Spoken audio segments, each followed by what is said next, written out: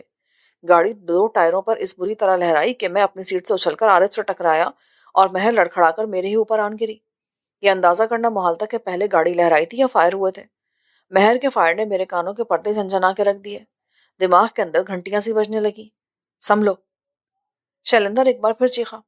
ابھی ہم سب اٹھ ہی رہے تھے کہ گاڑی ایک دھماکے کے ساتھ گیٹ سے ٹکرائی۔ پروفیسر، عدنان اور عارف بھی مجھ سے آن ٹکرائے۔ میرے سر اور گھٹنے پر شدید چوٹ آئی۔ گاڑی برق رفتاری سے ریورس ہوئی۔ مہر اور عدنان پھرتی سے پیچھے ہٹے، البتہ میں نے نیچے بیٹھے بیٹھے ہی مضبوطی سے سیٹ کو تھام لیا۔ ٹھیک اسی وقت عقبی جانب سے یکے بعد دیگرے چار فائر ہوئے۔ عدنان کے حلق سے ایک اذیت آلود کرہ خارج ہوئی اور وہ نیچے گر گیا۔ عدنان، تم ٹھیک تو ہو؟ عارف نے تیز لہجے میں کہا۔ عدنان! میں اس سے زیادہ کچھ نہیں کہہ سکا۔ میری نظریں اس کے کولے سے چپک کر رہ گئی تھی جس سے خون ابل رہا تھا۔ مہر نے اندھا دھند عقبی سمت فائر جھونک دیا۔ گاڑی ایک جھٹکے سے رکی، پھر بندوق سے نکلی ہوئی گولی کسی تیزی سے گیٹ کی جانب دوڑ پڑی۔ مہر بندوق لوڈ کر رہی تھی۔ عارف لپک کر عدنان کے قریب ہو گیا جس کے چہرے پر شدید تکلیف کے آثار نمایاں تھے۔ گاڑی ایک بار پھر دھماکے کی آواز سے گیٹ سے جا ٹکرائی۔ دھچکا کو ایسی شدت کا تھا کہ یوں لگا جیسے آسمان ٹوٹ کر زمین پر آن گرا ہو۔ مہر کے قدم اکھڑ گئے۔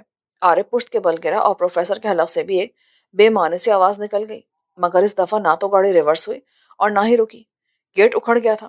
جہاں گیٹ کے راڈ وغیرہ ستونوں میں نصب تھے وہاں سے سیمنٹ اور اینٹیں اکھڑ گئی تھیں۔ تقریباً 20 قدم تک گاڑی گیٹ کو دھکیلتی ہوئی لے گئی، پھر گیٹ ایک طرف گر پڑا اور گاڑی ڈولتی ہوئی آگے بڑھی۔ کچھ اندازہ نہیں تھا کہ ہم رامپور کے کون سے حصے میں ہیں اور آگے کس سمت جانا ہے، لیکن شیلندر کو یقیناً اس کا علم تھا اور اب یہ ذمہ داری بھی اس کی تھی۔ میں سرک کر عدنان کے قریب ہوا۔ شدت ضبط سے اس کے جبڑے کی ہڈیاں ابھری ہوئی تھیں اور تکلیف کی شدت سے اس کا پورا وجود آہستہ آہستہ لرز رہا تھا۔ Adnan, are you all right? میرا یہ جملہ اضطراری تھا۔ عارف اور مہر بھی قریب ہی بیٹھ گئے۔ شکیل صاحب، لگتا ہے کہ گولی کولے کی ہڈی کو توڑ گئی ہے۔ اس کی آواز کپ کپ آ رہی تھی۔ اس کا نچلا دھڑ خون میں لت پت ہو چکا تھا اور گاڑی کا فرش بھی رنگین ہو رہا تھا۔ شکیل صاحب، خیریت تو ہے نا؟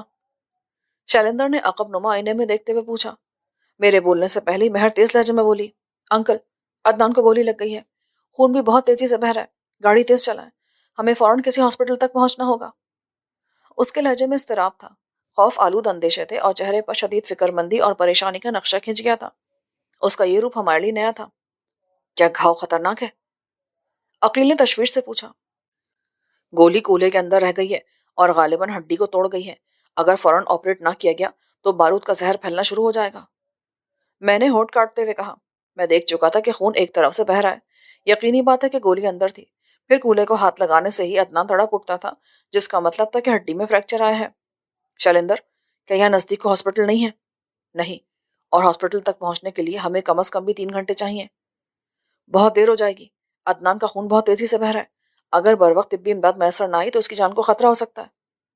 ان علاقوں میں کوئی ہاسپٹل نہیں ہے، چھوٹی سی ایک ڈسپینسری ہے اور وہ بھی راج محل کے قریب، اور وہاں سے بھی سے کوئی خاص فائدہ نہیں ہوگا، جبکہ اسے فوری آپریشن کی ضرورت ہے۔ اس کے لیے ہمیں جلد از جلد شہر تک پہنچنا ہوگا اور اس میں ہمیں 3 گھنٹے تو لگ ہی جائیں گے۔ انکل، آپ کچھ کریں نا پلیز۔ مہر بے قراری سے بولی۔ بیٹا، میں مجبور ہوں، کچھ نہیں کر سکتا، بس تم پرارتھنا کرو، آپ لوگ بھی دعا کریں۔ شیلندر نے گمبھیر آواز میں کہا۔ مہر متفکر نظروں سے عدنان کو دیکھنے لگی۔ اس کی آنکھوں میں ایک معصوم بچے کی سی بیچارگی سمٹ آئی تھی۔ آپ اتنی پریشان کیوں ہو رہی ہے؟ عدنان نے اس کی طرف دیکھتے ہوئے مسکرانے کی کوشش کی، لیکن مسکراہٹ بھی جیسے اسے بوجھ محسوس ہوئی تھی۔ اس کی پیشانی پر پسینے کے ننھے ننھے قطرے چمکنے لگے تھے۔ کیونکہ میں بھی انسان ہوں، سینے میں دل رکھتی ہوں، پتھر نہیں۔ چلو، ذہن سے بوجھ تو ہٹا۔